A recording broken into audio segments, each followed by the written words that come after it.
എൻ്റെ അമ്മ നാളെ വൈകുന്നേരം വരെ സമയമുണ്ടല്ലോ, അതിനുള്ളിൽ ഞാൻ എങ്ങനെയും അടച്ചോളാം. സമാധാനം താ. ഇനി അതിൻ്റെ ഒരു കുറവും കൂടെ ഉള്ളൂ. അല്ലെങ്കിൽ തന്നെ ലോൺ EMI എല്ലാം കൂടെ എന്ത് ചെയ്യുമെന്ന് അറിയാൻ എനിക്ക് അതിനിടയ്ക്ക് എനിക്ക് കല്യാണം. ശരി ഞാൻ വിളിക്കാം. ഞാൻ ഇറങ്ങുക, വെക്ക്. അല്ല ഇയാളെന്താ പോകത്ത്? എന്താ ഇവിടെ നിൽക്കുന്നത്? അത് പിന്നെ ഒന്നുമില്ല. അല്ല എന്തെങ്കിലും പ്രശ്നമുണ്ടോ? ഫോണിൽ എന്തോ പറയണ കേട്ടു. അത് വീട്ടിലെ ഓരോ കാര്യങ്ങളൊന്നും പറയാതിരിക്കുന്നില്ല. അതല്ല, എന്തോ കല്യാണക്കാരി എന്തോ സംസാരിക്കുന്ന കേട്ടു. അതോ? അത് ജോലി കിട്ടിയ സമയത്ത് വല്ല തുടങ്ങിയത്. നമുക്ക് ഇങ്ങനെ പണിയൊന്നുമില്ല, മനുഷ്യൻ തല എടുത്താൻ. അതിന്റെ കല്യാണം കഴിക്കാത്ത എന്തെങ്കിലും റിലേഷൻ ഉണ്ടോ? റിലേഷൻഷിപ്പ് ഒന്നുമില്ല. ഞാൻ അതിനെ കുറിച്ചൊന്നും ഇതുവരെ ആലോചിച്ചിട്ടില്ല. അതെന്താ? എടോ, അതൊന്നും എന്നെപ്പോലുള്ളവർക്ക് പറഞ്ഞിട്ടുള്ള കാര്യമല്ലടോ. ഒന്നാമത് ഞാൻ സെറ്റിലായിട്ടില്ല. ഇനി ലോണ്, EMI അതിൻ്റെയൊക്കെ പുറയുള്ള ഓട്ടത്തിനിടയ്ക്ക് ഇതിനൊന്നും സമയം കിട്ടത്തില്ല.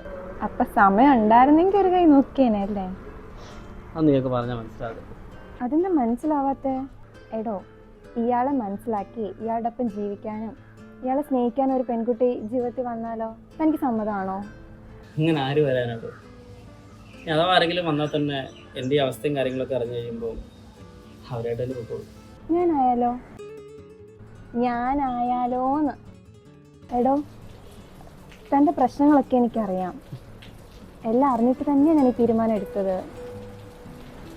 തൻ്റെ പ്രശ്നങ്ങളൊക്കെ ഇനി എൻ്റെ പ്രശ്നങ്ങളായിരിക്കും.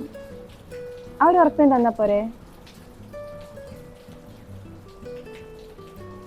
താൻ പെട്ടെന്ന് തീരുമാനമൊന്നും പറയണ്ട, ആലോചിച്ച് പറഞ്ഞാൽ മതി.